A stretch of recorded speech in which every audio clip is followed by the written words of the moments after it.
Welcome to Pirate Money Radio with your host, Kevin Freeman, helping you unpack the economic headlines and providing real money solutions.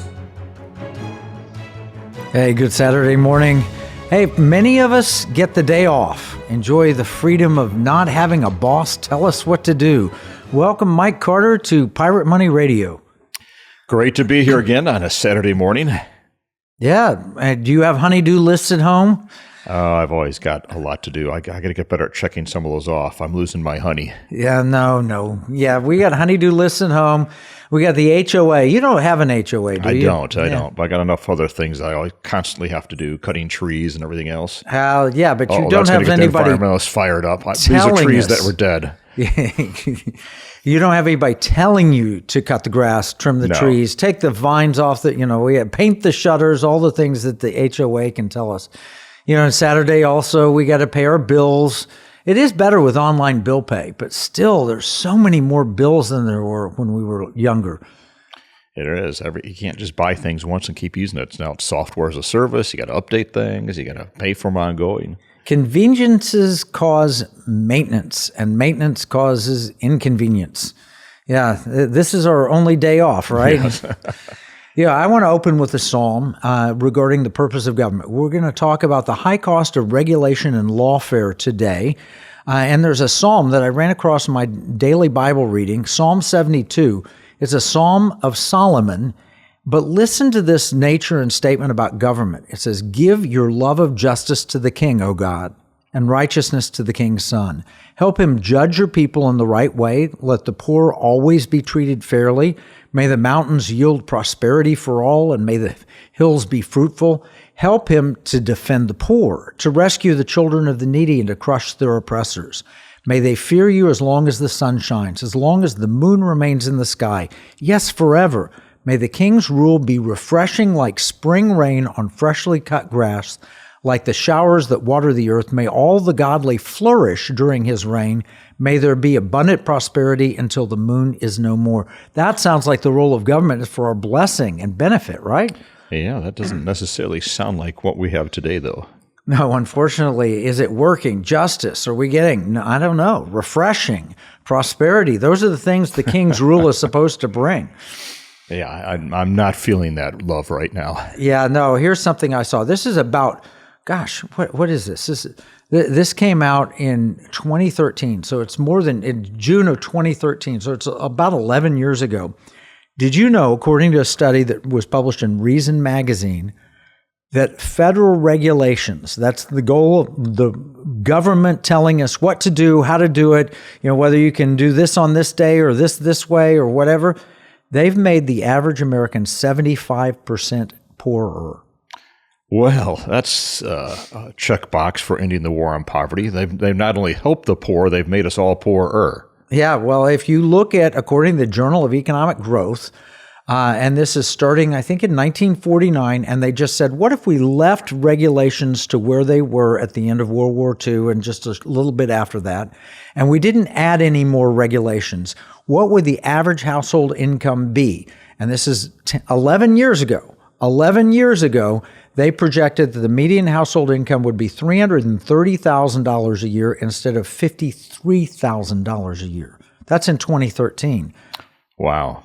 So 330 average income. 330,000. Are these inflated dollars or uninflated dollars, you think?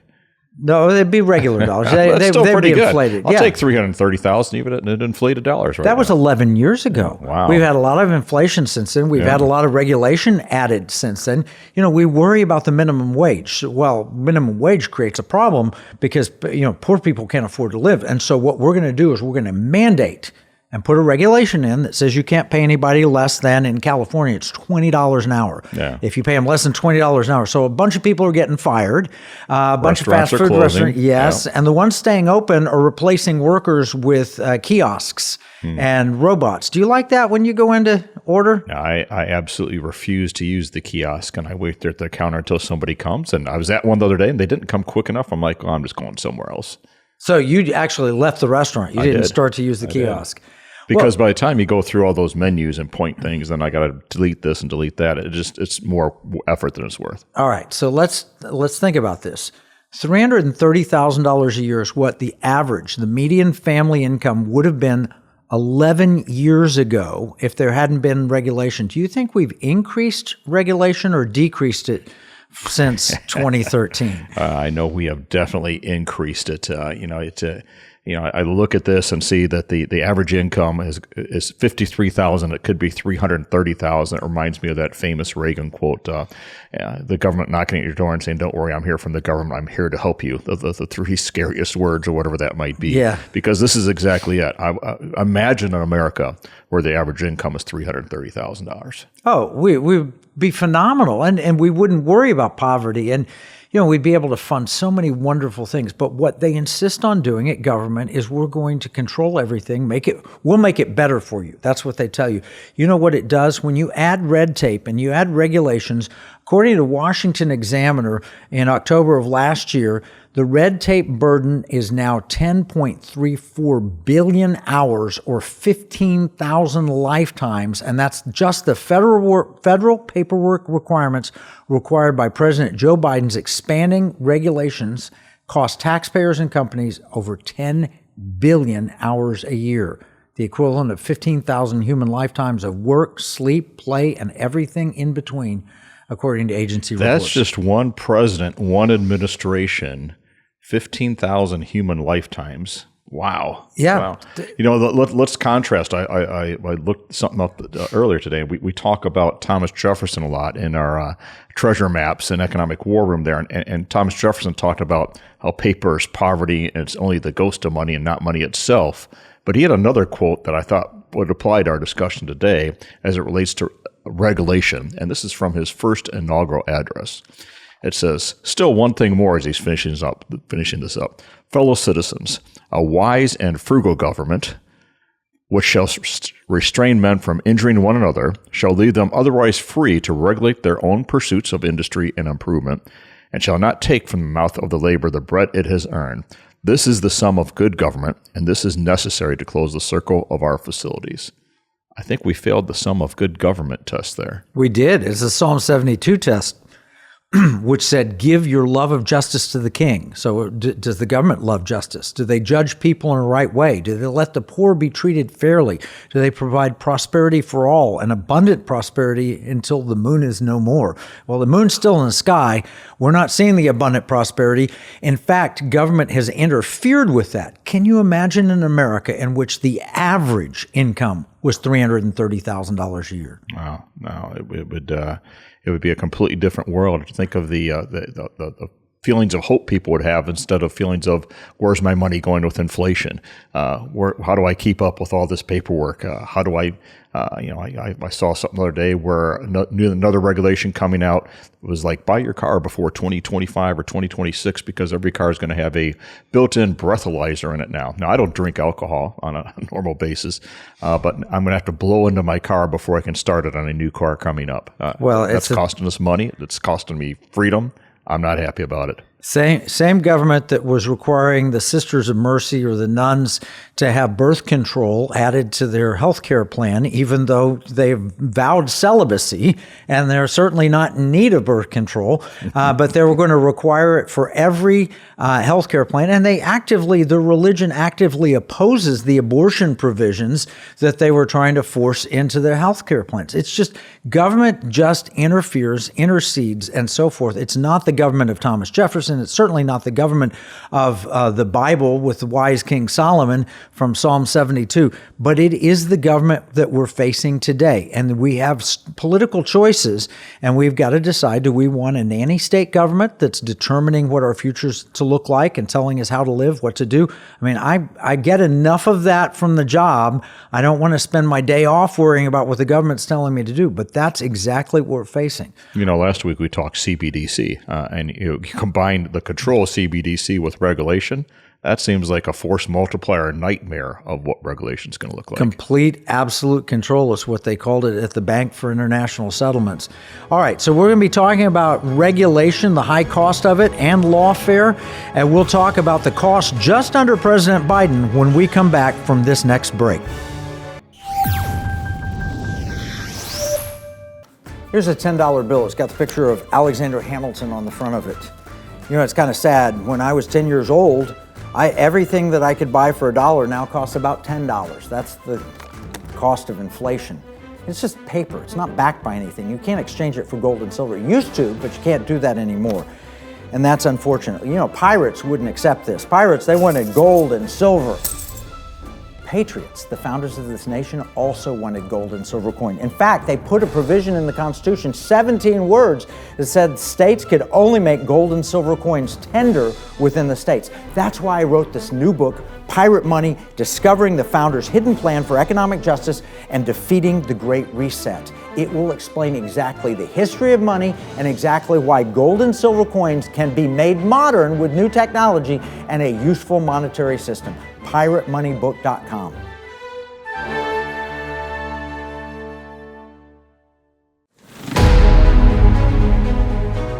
Welcome back to Pirate Money Radio with your host, Kevin Freeman. Yeah, we're talking about the high cost of regulation and lawfare. And just before the break, we shared a study from the year 2013, where it said the average American family would earn $330,000 a year if we kept regulations just as they were in 1949. And that was a Reason magazine covered a study that said that. But what about updating it? What's it been like under President Obama in 2013? Then we had President Trump, and then we have President Biden now. There is new information out. It's as of May 30th of this year, so it's very fresh information. Exclusive new report details just how much regulations under Biden have cost average Americans. And this was published in the Daily Caller, written by Will Kelsler. It says the Biden administration has set in motion a wave of new regulations that have already cost the U.S. more than $1 trillion, which equates to thousands of dollars per family, according to a new report from the Job Creators Network. There have been $1.6 trillion in costs imposed from a total of 923 new federal regulations that have been finalized under President Joe Biden, with $1.2 trillion of those being put in place in just the past few months, according to the JCN. In the first 2 years of the Biden administration, new regulations are estimated to have led to an average of almost $10,000 in added future and present costs to American households, which could jump to $60,000 if the trend continues across a two-term presidency. You know, Johnson started what was called the war on poverty, which failed.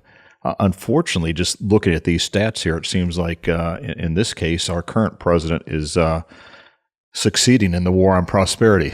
Yeah, the war on prosperity. Well, sadly enough, that's the opposite of what government is supposed to do, according to Psalm 72, which is to guarantee abundant prosperity until the moon is no more.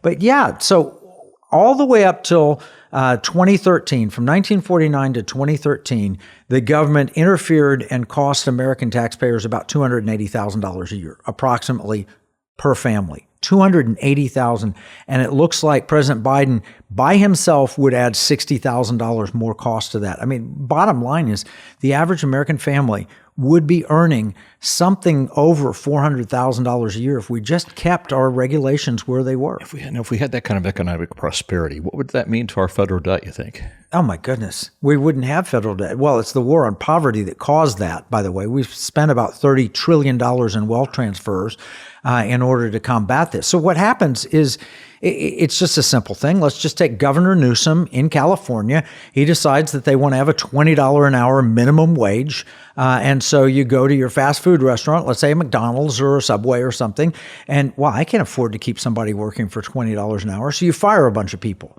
And then they say, hey, we can't afford to live. And so they go on unemployment.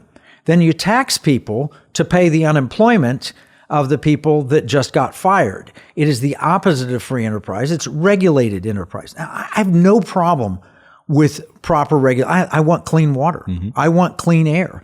But I don't want my government deciding which light bulb I can use. Do you?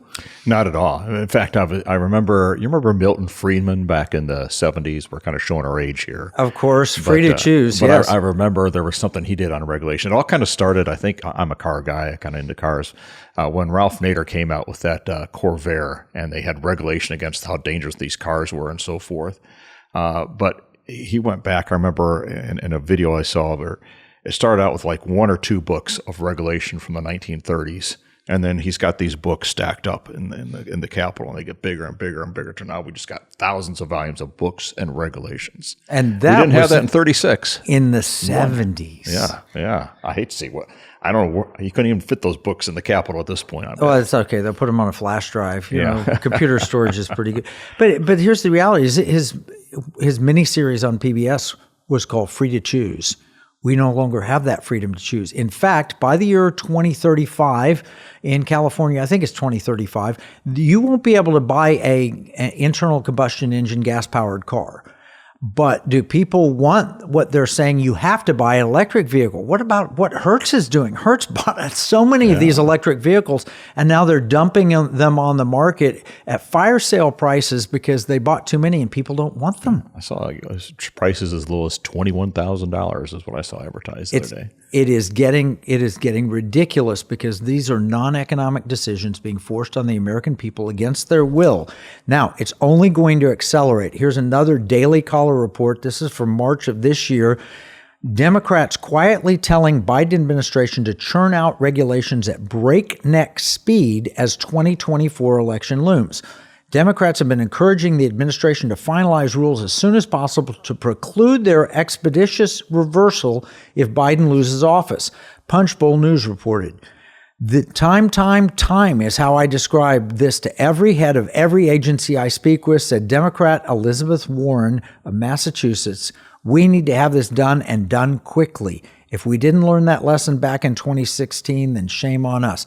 Bottom line is, Democrats see the handwriting on the wall. The American people react negatively to excess regulation, and they're afraid they're going to lose their power. So they're going to put all these regulations in that will bind us even after they leave office, if they end up leaving office. That's the shame. They're doing things to actually hurt the people that they represent versus things to help them. In their mind, they think, oh, this is the solution. But government is not the solution. Well, or is it job security? Imagine you create a brand new agency and you hire a bunch of people, and then your agency is no longer needed because you don't have those regulations. So what do? Is you create new regulations. Right now, I will bet that there are regulations on the book for buggy whip manufacturing, even though we don't make a whole lot of buggy whips in America today. What do you think?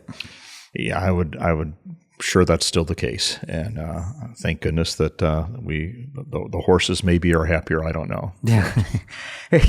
So this is a big contrast, and again, we're not telling you who to vote for. That is your decision. That's your prayerful decision. You could say, I don't like President Trump because he is like this, or I don't like President Biden for this, or whatever. But we are asking you to make an informed, wise decision. Base it on the scriptures. Look at what is best for our country going forward. We just heard that the Democrats are pushing on President Biden to implement as much regulation as they can. And if he has a 2 terms, according to research, that will cost the average American family $60,000 a family. Well, many families don't even make $60,000. Yeah. So what will happen is then we'll have to provide more subsidies and government assistance, which means we'll have higher taxes. One is a big government approach. The other is a small government approach. Search the scriptures, find out the one that you think is best for you. But there is a huge contrast in approaches. Anything that's going to cost me $60,000 is going to cause me to stop and pause and say, wait a second, is this good for me? I don't see how there's anything good in this. Well, if it is good for you, then I'm all for it. I mean, if it makes for a better world, I'm all for it. But if you believe in individual liberty and you want to have more choices and you don't want anything more than your spouse, the homeowners association, well, the local police department, and I guess the dog catchers, and then the state representatives and the bureaus of the state, and then the state government, and the on and on and on till you get to the federal bureaucracy, them telling you what to do. I mean, regulations are so bad that if you happen to have a puddle in your backyard, if the EPA wants to declare it a wetland, they can literally keep you from planting flowers there. Yeah. It's frustrating working in the legislative processes we have on private money and legislation there. You can see how the political system works, and it's the best thing we have out there, what we have today. But many of these legislators are not experts at what they're legislating on. They don't necessarily understand the details of it and what's good for it. But yet they think it might be coming from their hearts. There's a reason for why they want to see something happen there. But if they were to play through it and really understand it and not just do a checkbox to get elected next time, I think they'd be looking at this thing completely different. Well, the problem is a lot of people, when they go to work, they say, hey, look, at 5 o'clock, I'm off work and I don't have to worry about any of the implications. I just do my job. And unfortunately, these bureaucracies are set up to be permanent. Mm-hmm. And then they just do their job and then they leave. And if you're not creating new regulations, you're not earning your keep. And so you have to keep creating new regulations, whether they're needed or not.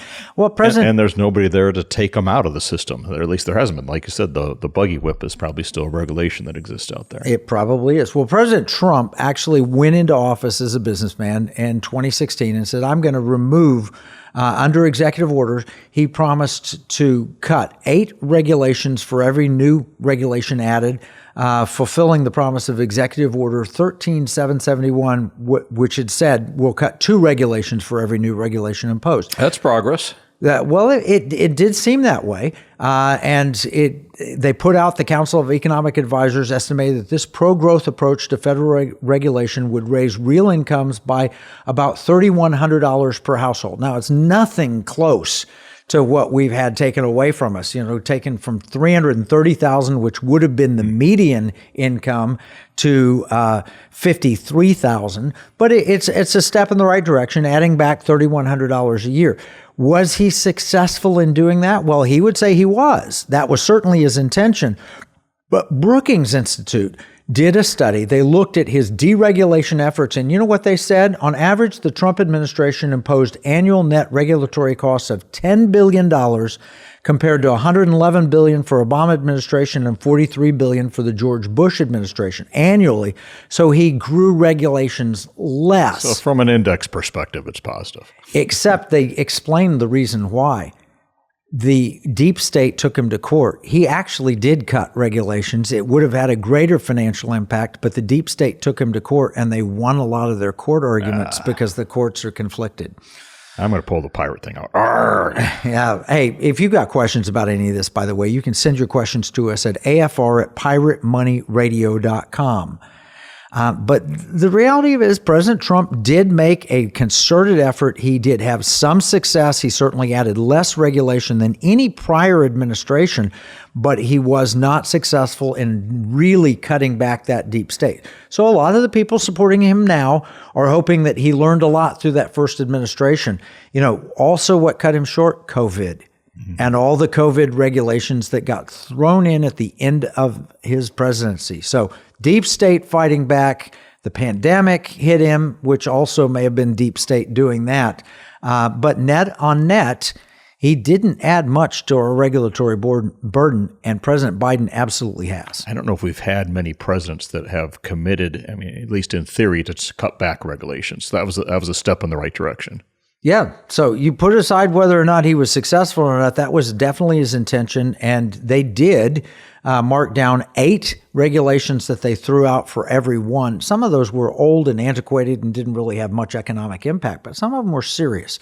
So this is the choice we have before us, and it's a choice between individual liberty where you make the decisions for your life, or a government that's smarter than you and knows better than you do, that tells you exactly how much soda you can drink and exactly how many cups of coffee you should have, and implies all these health things. It's for your own good. That's what the government says. We'll talk more about this when we return on Pirate Money Radio after this break. In uncertain times, finding stability in the economy can feel challenging. But what if you could navigate economic volatility while honoring your biblical values? At Timothy Plan, they believe this balance is possible.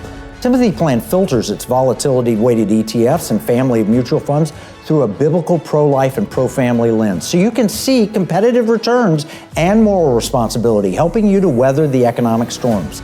With Timothy Plan, align your investments with your values while adapting to our ever-changing culture.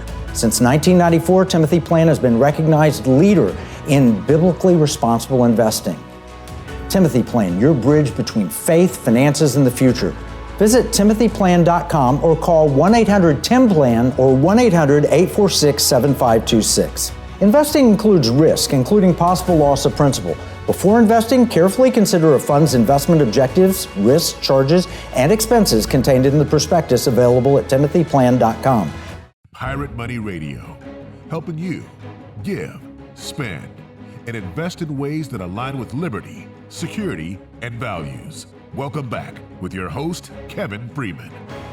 Yeah, and I'm here with Mike Carter. Mike, I love America because the entrepreneurial spirit of this, the nation that's invented so many things. You know, the Otis elevator and the airplane and so many, the automobiles that were commercialized and all the internet, so many, I guess Al Gore invented the internet. He's an American, so we'll count that. But so many things have been invented in America, you know, and great new inventions. They're often defined by this. People will say it's the greatest thing since sliced bread. Sliced bread. You know, there really was a bread slicer that was invented in 1880. And it was the first sliced bread machine was sold in 1928. So this is the sliced bread inventor was born in 1880. And when he was, I guess, 48 years old, he invented the slicer and they sold the first one. That is something we should really celebrate. The best invention since sliced bread, sliced bread itself. It sounds so simple, but you think about it, you know, the number of cut fingers that it stopped, although they're positive, it makes it convenient to make your sandwich now. It's a big idea. And it doesn't crumble. You know how the bread, when you try and slice it yourself. All the crumbs everywhere, yes. So the Iowa-born jeweler and inventor Otto Rohwedder, this is in Epoch Times, did a study on this, turned 48 on the very day the first consumer bought the product of his new slicing machine. The bread was advertised as the greatest forward step in the baking industry since bread was wrapped. You think government would be proud of him for that, right? I mean, think so. But yet, during World War II, the FDR administration banned the bread slicer and sliced bread. Can you believe that? I can't, because I go back to Jefferson's first inaugural address. It was to restrain men from injuring one another. He was stopping injuring fingers and everything else, right? And he was allowing them to pursue his pursuits for industry. Yeah, that was an instant sensation. People loved it, but they banned it because they thought that maybe it would mean people were wrapping individual pieces of bread in wax paper, and it was taking wax paper away from the war effort. And so they banned. I mean, this is the kind of nonsense we're getting with regulations today. You know, I got a great idea. This might be better than sliced bread. How about we just get rid of regulation and promise everybody to get to, you know, if we get this done right, $330,000 in income. I think you could win an election on that. Yeah, or sliced regulation, at least reducing them and cutting them into little bite-sized chunks that we could eat. This is a control of our lives and a control of our money. It's the opposite of good government, according to Psalm 72. It's the opposite of good government, according to Thomas Jefferson. They're trying to control us, and the next regulations, the number one area is going to be in the form of money. And that's what central bank digital currency enables them to do, something we just covered last week, right? Yes. Well, they've messed up on regulations and so many other things. Putting it on money has got to be probably one of the scariest things that I've heard. Yeah, well, there are three things you can do with your money now while we still have control of our money. We can give it, we can spend it, or invest it. Here at Pirate Money Radio, we work to explain solutions that support all three areas in a way that promotes liberty, security, and values. Patriot Mobile, a mobile phone company, supports the Pirate Money Radio program. Patriot Mobile uses U.S. carriers, including AT&T, Verizon, and T-Mobile, and operates on both Apple and Android phones. More information about the Economic War Room and Patriot Mobile is available at piratemoneyradio.com/AFR. That's piratemoneyradio.com/AFR. I want control of my giving, spending, investing. I don't want the government to regulate and hey, you can give here, but you can't give here. Why is that their business?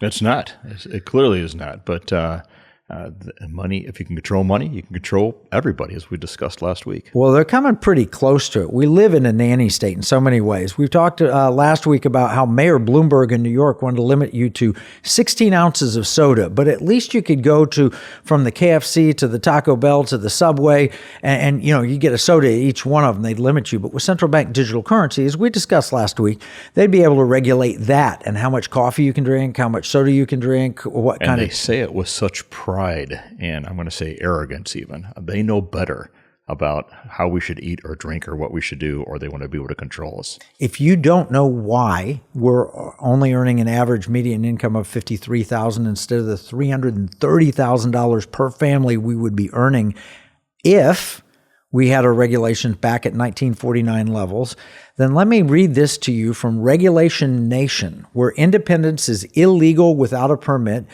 Daisy Luther wrote this, and she said, these days you need permission from the government to do just about anything, including feeding yourself or others. Do you own a car? Every year you must go down to the DMV and pay the government for permission to drive it. Do you own a business? You must register it and pay an annual fee to operate it.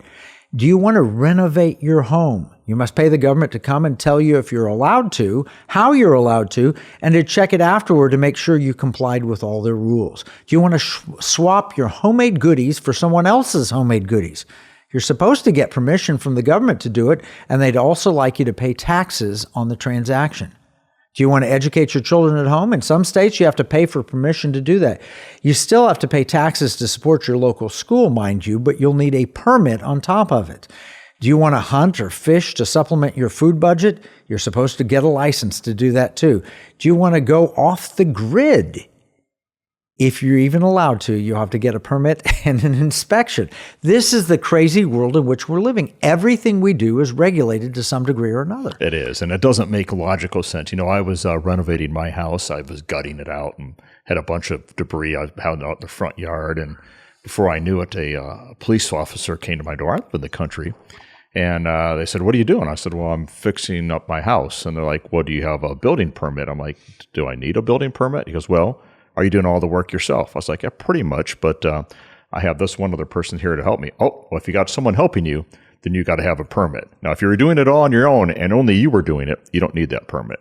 But if I bring in an expert to help me with like electrical, because I don't want to burn my house down, now I need the permit person. Or I could have just tried to do it myself, let it burn down and not need the permit. And that's because you live in the communist state of California, right? No, that's here in Texas. Oh, I know. It's crazy. So let me read some more from this article by Daisy. It says, people are weary of the countless laws so numerous that we all break them every time we set foot outside our doors. The most innocuous things have come under fire as people struggle to survive and dare to do so independently. Artisanal soap makers who use luscious ingredients like goat's milk, cocoa butter, and essential oil are being regulated out of business by Congress. The FDA has declared hand-sewn menstrual cloths to be medical devices and subject to $4,000 per year in fees, putting another cottage industry out of business. People are charged as criminals and fined for growing food in their yards because, gasp, people can see vegetables instead of grass. During the terrible flooding in Louisiana, when the government rescue operation was slow to respond, a bunch of local outdoorsmen began to save their neighbors from the rising waters. The government demanded that they get permits to save their neighbors and blockaded the area with police barriers. That's right, they used their resources to stop the rescues instead of using their resources to perform rescues. Can you imagine that? You go to your neighbor, I'm sorry, you're drowning. I'd love to help you, but I don't have a permit and the office is closed. I'll see you in the afterlife. That reinforces the insanity of it all, that's for sure. It does.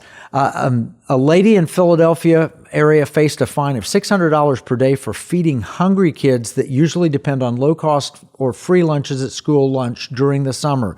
If she didn't want to pay a fine, she had to pay a fee of $1,000 and be subject to government inspections and regulations, simply because she wanted to feed hungry kids. A woman in California faces jail time for making homemade ceviche and selling it through a Facebook group. They actually used law enforcement resources to get her to go to her house undercover and buy her soup and arrest her.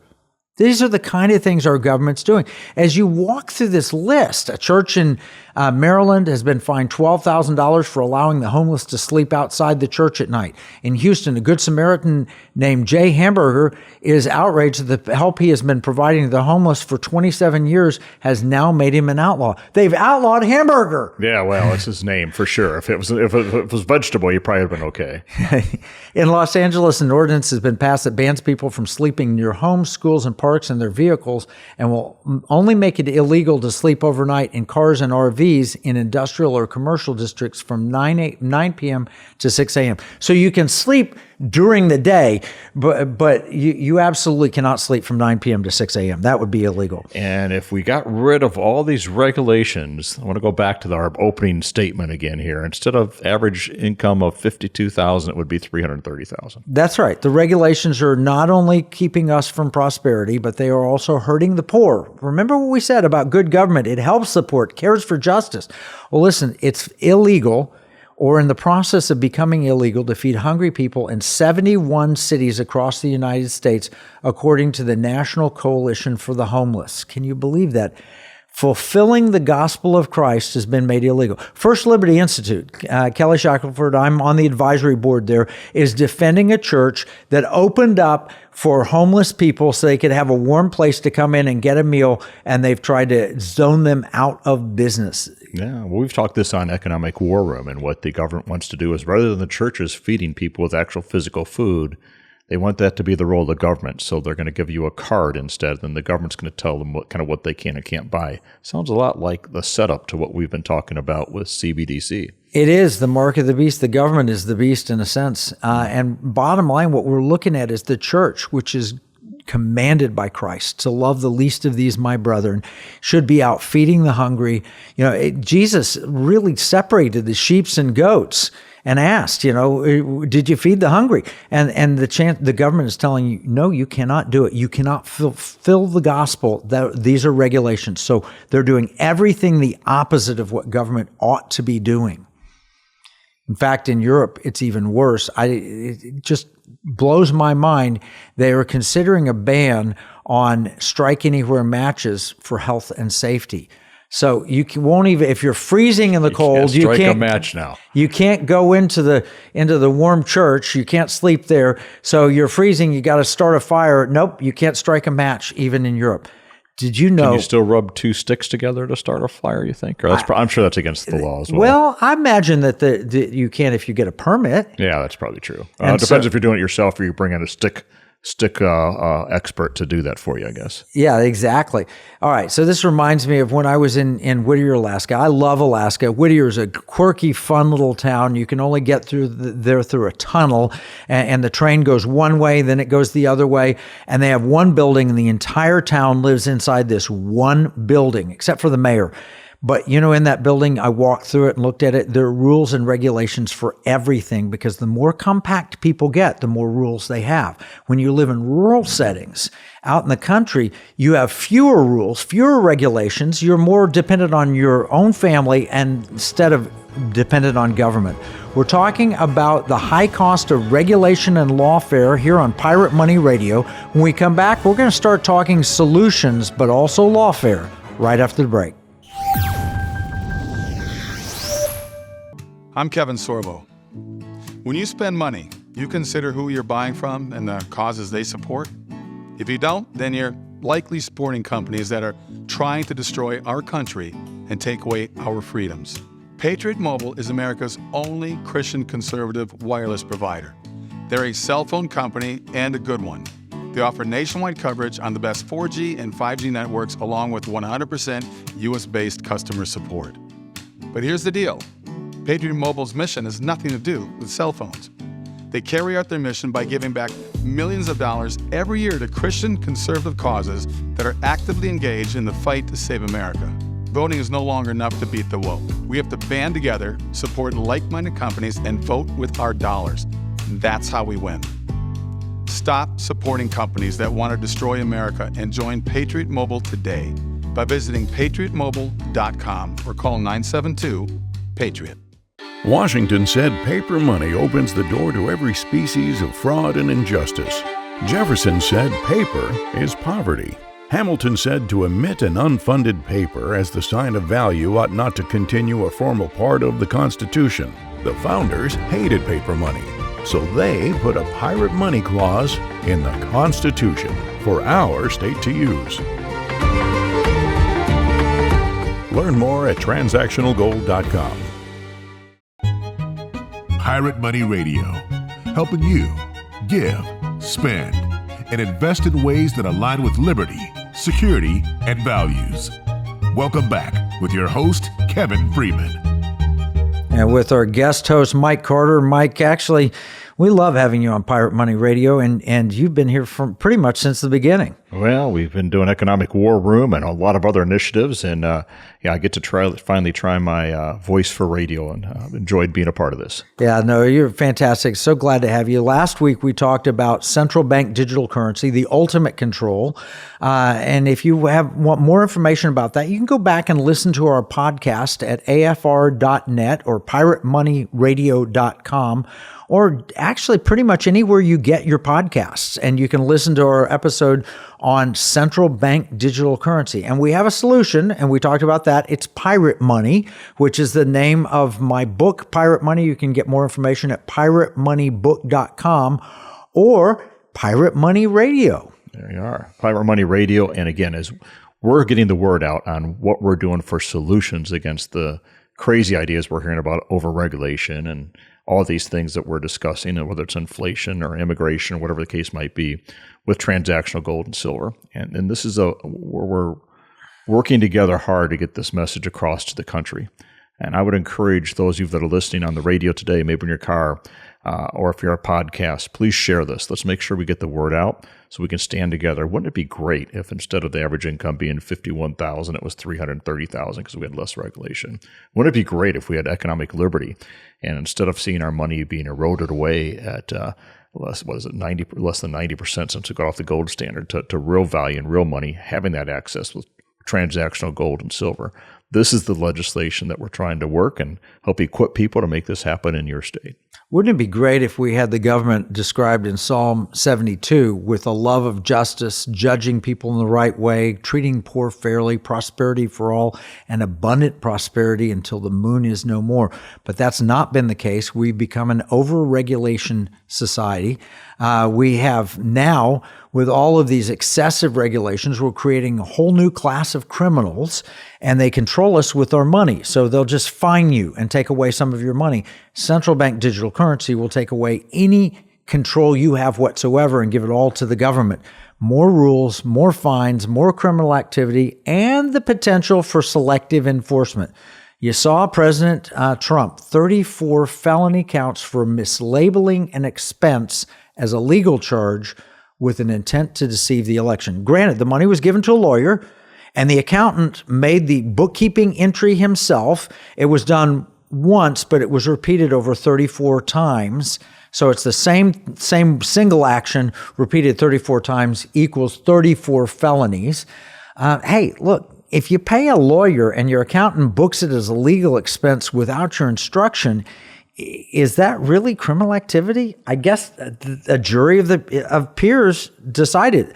Now, they didn't decide for necessarily the same underlying crime because the judge's instructions. They can do that. Yeah. Make it. You pick which crime you want it to be. You know, the average American looks at that and they says, "Wow, a former president, he's committed a felony." Well, there was a book that was written a few years ago from a Harvard-trained attorney, and it's titled 3 Felonies a Day, How the Feds Target the Innocents. If you do 3 felonies a day, then the average American is committing 1,000 felonies a year, 10,000 in a decade. I guess President Trump, by comparison, I mean, he's just not very good at it. Well, that gets back to that old saying, show me the man and I'll find the crime. Yeah, though, that quote was from Stalin's head of the secret police. Show me the man and I will find you the crime. Oh, that's not the case in America. Surely we're committed to the rule of law. We have the fairest justice system in the world. That's what good government is, Psalm 72. That's what I grew up believing, but my perceptions are shifting. So civil libertarian attorney Harvey Silverglate begs to differ. This is according to a Foundation for Economic Education article. And in his newest book, 3 Felonies a Day, How the Feds Target the Innocent, is a frightening reminder that the federal justice system in this country seems to have picked up where the Soviets left off. Basically, every time you leave your home, there's a crime that can be found and thrown at you. And even if they don't find you, if you get pulled over by a police, I've got a great friend, best friend in high school, police officer. He said, look, if I pull some over, I guarantee you I can find something they've done wrong. We share Pat as a mutual friend. Yeah, it's scary stuff. And everything that I used to hear about the Soviet Union was as a kid and going through high school and learning about Russia and so forth. And I was so thankful to be in the U.S. I'm now seeing play out before us here in our own country, where I don't necessarily feel like justice is happening the way that it's supposed to be happening. Right. Well, hey, let me quote from the Foundation for Economic Education article. Prosecutors are able to structure plea bargains in ways that make it nearly impossible for normal, rational, self-interest calculating people to risk going to trial. The pressure on innocent defendants to plead guilty and cooperate by testifying against others in exchange for a reduced sentence is enormous. So enormous that such cooperating witnesses often fail to tell the truth, saying instead what prosecutors want to hear. Now, I think about that lawyer for President Trump, who, by the way, has been convicted as a felon himself. The fixer. Yes, the fixer. And not only has he been convicted of a felon himself, he's admitted to perjury himself, yes. And he was the sole damning witness in that trial of the former president of the United States. Now, I know, depending on what news you're following, Trump is either the worst president ever and a convicted felon, or there are some people who glamorize him too much and is the savior of all mankind. I can tell you he's neither one of those. He's certainly not Jesus, and he's certainly not the worst human being to ever walk the earth, as they're telling us. But they did exactly this. This article on Foundation for Economic Education was written October 22nd, 2010. And yet, let me read that again and apply it to Michael Cohen. Prosecutors are able to structure plea bargains in ways that make it nearly impossible for normal, rational, self-interest calculating people to risk going to trial. The pressure on innocent defendants to plead guilty and cooperate by testifying against others in exchange for a reduced sentence is enormous, so enormous that such cooperating witnesses often fail to tell the truth, saying instead what prosecutors want to hear. Now, if that's true for normal, rational American people, how much more true for convicted felons who are known perjurers, who have axe to grind and hate the President of the United States? That, I'm telling you, when I look at that judgment, it infuriates me because I know the judge allowed testimony from Stormy Daniels, a porn actress, to talk about completely irrelevant things, but wouldn't allow an official from the Federal Election Commission to even describe what the law says at the Federal Election Commission about whether or not paying a non-disclosure agreement would violate federal election law. They wouldn't let that testimony in, and yet that testimony would have crucially said, hey, it's not illegal. He did not commit a secondary crime, which means the falsifying accounting records would not have been proven to be a felony. It would have stayed a misdemeanor, and frankly, no one would have brought those charges. Yeah. This is a witch hunt. If they can go after a former president of the United States, what will they do to average Americans? They took the blindfold off the justice, right? Justice is no longer blind anymore. It was definitely a manipulated process. It really, truly was. Now, we got a guilty verdict, I guess, has come out on Hunter Biden on weapons charges. Mm-hmm. But I've seen, sadly, that laptop, and I've seen just the nasty, dirty business that was in there with all of the drugs and the sex and the everything else. Just nothing I want to talk about on family radio. It was horrific. But do we have a two-tier justice system, or are we fair across the board?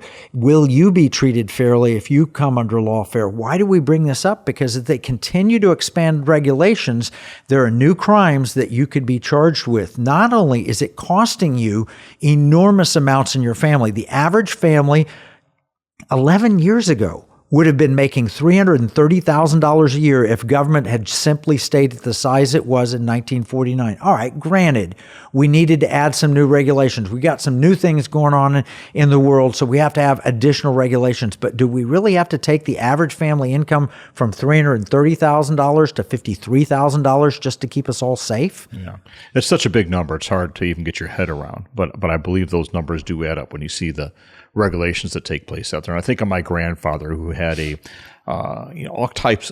He was a farmer, and then he had a car dealership for a while. He was a Chevrolet dealer, and then he was a tractor dealer, and he had all these different entrepreneurial things he did. But he wasn't bogged down with regulation. He got to try a lot of different things, and he was not a wealthy man by any chance, but he had an opportunity to try and do things. And I see that and how hard it is today to even start up a business if you're going to try and do that. And then I see the challenges we're seeing coming against us with economic liberty. And if they start to control our money and we don't have an alternative like we talk about with private money, I have a lot of motivation to make sure we get transactional gold and silver across the finish line. The government that works best is the government closest to the people, giving the federal government exclusive control of your money with the regulations that they add and their penchant for central bank digital currency and the control it would bring them would be disastrous for economic liberty. We need the freedom to try, the freedom to fail, and the freedom to succeed.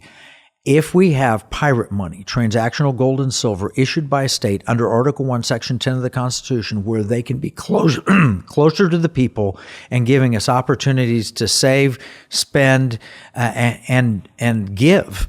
Giving, spend, and invest. 3 things you can do with your money. With freedom, we will have more freedom. This is how we fight back against the administrative state, the bureaucracy, the control mechanism of the federal government.